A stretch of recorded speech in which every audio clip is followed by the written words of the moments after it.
Hello everyone, welcome to my YouTube channel. जैसे कि आपको पता है हम वर्कशीट की सीरीज कर रहे हैं। तो आज की वर्कशीट है 24, डेट है 28 अगस्त 2020। वही अब हम अपना टॉपिक कंटिन्यू कर रहे हैं, लाइंस एंड एंगल्स। वर्कशीट 24 है आज का। तो हम वर्कशीट करने से पहले फिर से आपको ये बताएंगे कि वर्कशीट आप एक बार जरूर, जो हमने पहले ही आपको दिखाई है वीडियो से स्टार्टिंग, या तो उसका स्क्रीनशॉट ले लें या एक बार वर्कशीट के गो थ्रू हो जाए, ताकि जो हम वीडियो में कर रहे हैं उसका सॉल्यूशन आपको इजीली समझ में आ जाए। तो आज की वर्कशीट में हमें क्वेश्चन ही दिए हैं। एक क्वेश्चन दिया हुआ है, प्रूव करा हुआ है उसे, और उसके बाद दो क्वेश्चन हमें करने के लिए दिए हैं। अब देखते हैं वो क्वेश्चन क्या है। एक बार फिगर बना लेते हैं हम उनका। जैसा कि आप देख रहे हैं, फर्स्ट क्वेश्चन आपने देखा इसमें हमें दिया हुआ if a transversal intersect two lines. ये एक ट्रांसवर्सल है पी डी, ये दो लाइंस को पी क्यू और आर एस। अभी हमें नहीं पता पी क्यू और आर एस पैरेलल हैं या नहीं। फर्स्ट जो हमने लाइन पढ़ी उससे हमें सिर्फ ये पता चला कि एक ट्रांसवर्सल पी क्यू और क्यू आर एस को कट कर रही है, such that bisectors of a pair of corresponding angles. आपको बताया था कॉरस्पॉन्डिंग एंगल्स, ये पूरा ए बी क्यू मतलब एंगल 1 और एंगल 2 मिला के एंगल 3 और एंगल 4 के इक्वल होंगे, क्योंकि ये कॉरस्पॉन्डिंग एंगल्स है। ए बी क्यू हम यहाँ पे लिखते हैं ए बी क्यू किसके इक्वल होगा, बी सी एस के, बी सी एस के, क्योंकि दोनों एंगल्स क्या है हमारे, कॉरस्पॉन्डिंग एंगल्स।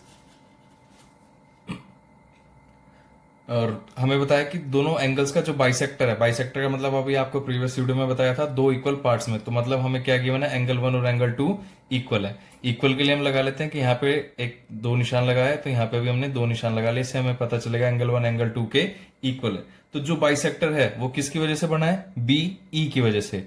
और ऐसे ही जो यहाँ बाइसेक्टर है सी जी, ये भी आपस में, इसमें हम 3 लगा लेते हैं, क्योंकि हमने ऊपर दो लाइंस लगाई हैं। तो हमने यहाँ पे 3 मेंशन कर ली कि ये दोनों एंगल्स, एंगल 3 और एंगल 4 इक्वल है, एंगल 1 और एंगल 2 इक्वल है। बीई बाइसेक्टर है और यहाँ पे सीजी बाइसेक्टर है।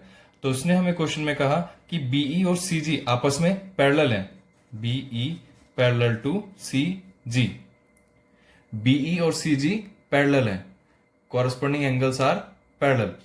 Then prove that two lines are parallel. अब हमें प्रूव करना है, टू प्रूव क्या करना है हमें, P Q parallel to R S. ये हमें प्रूव करना है कि पी क्यू आर एस के प्रूव करने के लिए हम इक्वेशन को ऐसे लिख सकते हैं, angle A B Q is equal to angle 1 plus angle 2, और एंगल 1 प्लस एंगल 2, एंगल 1 और एंगल 2 दोनों इक्वल है, तो हम इसे ट्वाइस ऑफ एंगल 1 लिख सकते हैं, since angle 1 is equal to angle 2।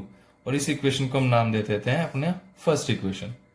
ऐसे ही हम लिख सकते हैं angle B C S, B C S is equal to angle 3 plus angle 4, और ये हो जाएगा हमारा ट्वाइस ऑफ एंगल 3।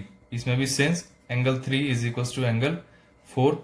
और इन दोनों में जो रीजन था ये हमारा किसकी वजह से, दोनों के लिए रीजन किसकी वजह से है, बाइसेक्टर की वजह से। बाइसेक्टर की वजह से ये दोनों एंगल्स हमारे इक्वल हैं। तो इस इक्वेशन को नाम दे दिया हमने इक्वेशन 2।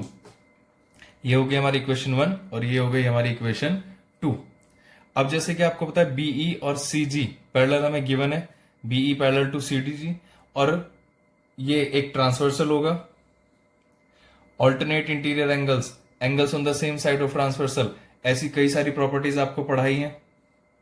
कॉरस्पॉन्डिंग एंगल्स, ये सारी हमने पढ़ी हैं। तो इसी से हम ये कह सकते हैं कि एंगल 1 एंगल 3 के इक्वल होगा, क्योंकि ये क्या होगा, कॉरस्पॉन्डिंग एंगल्स। जब हम इस फिगर को सिर्फ इतना स्टडी करें कि एक ये लाइन ऐसे बनी है, एक ऐसे, ये दोनों पैरेलल है, तो ये एंगल इस एंगल के कॉरस्पॉन्डिंग होगा। ये हमारा 1 है और ये वाला हमारा 3 है। हमने इतने पार्ट को यहां से इस वाले पार्ट को कॉपी पेस्ट कर लिया, जितना आपको ऑरेंज दिखाया ये, और ये पार्ट को हमने कॉपी पेस्ट करा, और ये हमें पता चला है कि ये लाइन और ये लाइन पैरेलल है, हमें गिवन था। तो एंगल 1 और एंगल 3 कॉरस्पॉन्डिंग एंगल्स होंगे। तो हम लिख सकते हैं angle 1 is equal to angle 3, और रीजन क्या होगा, कॉरस्पॉन्डिंग एंगल्स। अगर हम दोनों साइड इक्वेशन को 2 से मल्टीप्लाई कर दें, दोनों साइड को 2 से मल्टीप्लाई कर दें, मल्टीप्लाई बाय 2, मल्टीप्लाई बाय 2 ऐसे लिखते तो वो इक्वेशन 2 हो जाती। तो हम इसे क्या लिख सकते हैं, twice of angle 1 is equal to twice of angle 3। Twice of angle 1 is equal to twice of angle 3, ये हमें पहले से गिवन है। इक्वेशन 1 और 2 को कंपेयर करेंगे तो अब हमारे पास आ गया angle A B Q is equal to angle B C S. और A B Q B C S तभी इक्वल हो सकते हैं हमारे A B Q B C S तभी हमारे पास इक्वल हो सकते हैं जब ये दोनों लाइन पी क्यू और आर एस पैरेलल होंगी और ए डी ट्रांसवर्सल होगा। तो इस पूरी थ्योरम से ये जैसे ही दो एंगल्स इक्वल आए, क्योंकि हमने पहले ही पढ़ा था कि angles on the same side of a transversal, corresponding angles, alternate interior angles, आपको लाइन साइड एंगल्स के प्रीवियस वीडियोस में सारे एंगल्स मिलेंगे। तो उन सब एंगल्स की हेल्प से जैसे ही हमारा ये इक्वेशन हमने प्रूव करा कि ए बी क्यू ये पूरा एंगल बी सी एस इस पूरे एंगल के इक्वल आया, तो ये तभी पॉसिबल है जब ये दोनों लाइंस पैरेलल होंगी और ये ट्रांसवर्सल होगा, ताकि हम कह सके ये दोनों एंगल्स कॉरस्पॉन्डिंग एंगल्स हैं।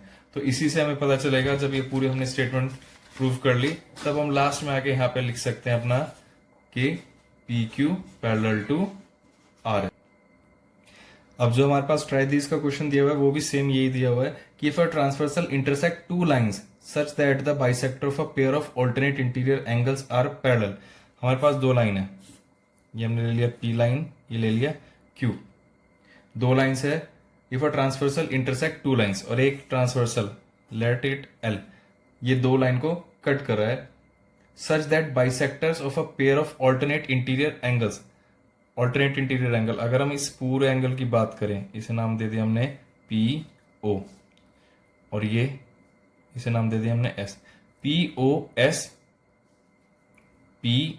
एस और O S A, P O S A alternate interior angles है, P O S angle and angle O S A हमारे पास क्या है, ऑल्टरनेट इंटीरियर एंगल्स। अब उन्होंने यही कहा है कि इसमें अगर हम बाइसेक्टर बनाते हैं, ऑल्टरनेटेड इंटीरियर एंगल्स का बाइसेक्टर्स बनाते हैं, ऑल्टरनेट इंटीरियर एंगल्स का बाइसेक्टर, जैसे अभी हमने अभी क्वेश्चन पढ़ा था इससे पहले ही, ये बना दिया हमने बाइसेक्टर बनाया। बाइसेक्टर बनाते के साथ ही हमें पता चल जाएगा, अगर हम इसे एक्स नाम देते हैं तो ये भी क्या होगा हमारे पास एक्स, एक एंगल का बाइसेक्टर तो ये एक्स है, ये भी एक्स, इसको हमने ले लिया वाई तो ये भी होगा हमारे पास वाई। उसने कहा बाइसेक्टर पैरेलल्स हैं, अगर आप बाइसेक्टर को पैरेलल कहा है तो बाइसेक्टर का भी हम नाम दे देते हैं, ये ओ है, इसे आप ले लेते हैं बी और यहां से हमने नाम दे दिया सी।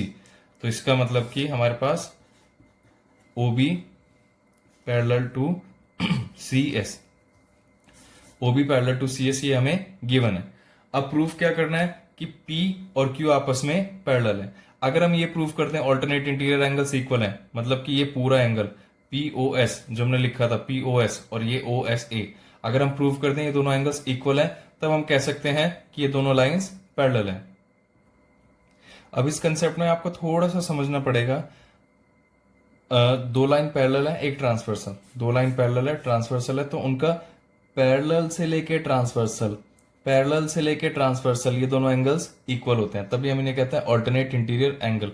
हमेशा याद रखना है पैरेलल, इस वाली लाइन से लेके यहां तक, पैरेलल से लेके ट्रांसवर्सल, पैरेलल से लेके ट्रांसवर्सल, ये दोनों एंगल्स क्या होंगे, ऑल्टरनेट इंटीरियर एंगल्स। जब हमें इसने कहा ओबी और सी एस आपस में पैरेलल हैं, तो पैरेलल से लेके ट्रांसवर्सल, पैरेलल से लेके ट्रांसवर्सल, ये लाइन इसके पैरेलल है, ये ट्रांसवर्सल है, तो पैरेलल से लेके ट्रांसवर्सल, पैरेलल से लेके ट्रांसवर्सल, ये दोनों एंगल एक्स और एंगल वाई क्या होंगे आपस में इक्वल। हम लिख सकते हैं angle X is equal to angle Y, और यहां पे क्या हो जाएगा ऑल्टरनेट इंटीरियर एंगल्स।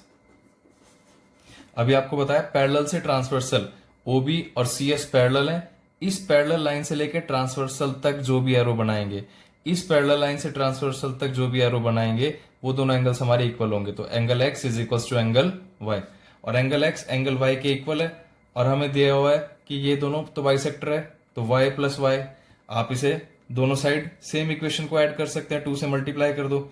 हम फिर से वही जो अभी जस्ट पीछे वाले प्रीवियस क्वेश्चन में कह रहा है, मल्टीप्लाई बाय 2, तो ये हो जाएगा 2x is equal to twice of angle Y. तो ये क्या हो जाएगा angle X plus angle X is equal to angle Y plus angle Y, और एंगल एक्स प्लस एक्स की वैल्यू पूरी क्या आ जाएगी, एंगल पी ओ एस, और यहां से क्या आ जाएगा एंगल ओ एस ए। और ये दोनों एंगल्स तभी इक्वल हो सकते हैं जब हमारे पास पी और क्यू पैरेलल हो और एल ट्रांसवर्सल। तब हम इसमें रीजन लिख सकते हैं, angle P O S angle O S A के इक्वल है। अब हम लिख सकते हैं P parallel to Q and L is transversal.